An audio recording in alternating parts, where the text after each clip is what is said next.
আসসালামু আলাইকুম। বাংলাদেশের যে সকল ভাইয়েরা বলদের কাজে সৌদি আরব আসতে চান তাদের জন্য আজকের ভিডিও।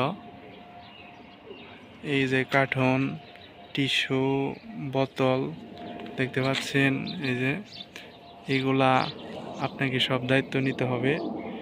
এই যে ময়লার ডাস্টবিনের কাছে সব পরিষ্কার করে এটাই রাখতে হবে।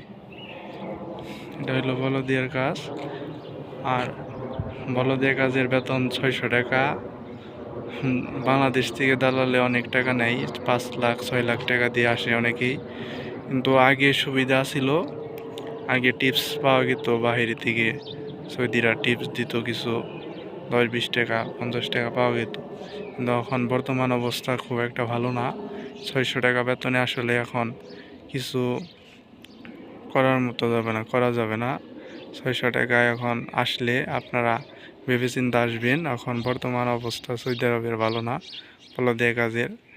আগে যেরকম টিপস দিত সেই রকম এখন টিপস পাওয়া যায় না, খুব একটা কম। টিপসের পরিমাণ কমে গেছে। আসলে আপনারা ভেবেচিন্তে আসবেন। আগে 2-3 বছর আগে যারা থাকছে সৌদি আরব তারা টিপস পাইছে, কিন্তু এখন বর্তমান অবস্থা খুব ভালো না। আসলে ভেবেচিন্তে আসবেন। আসসালামু আলাইকুম।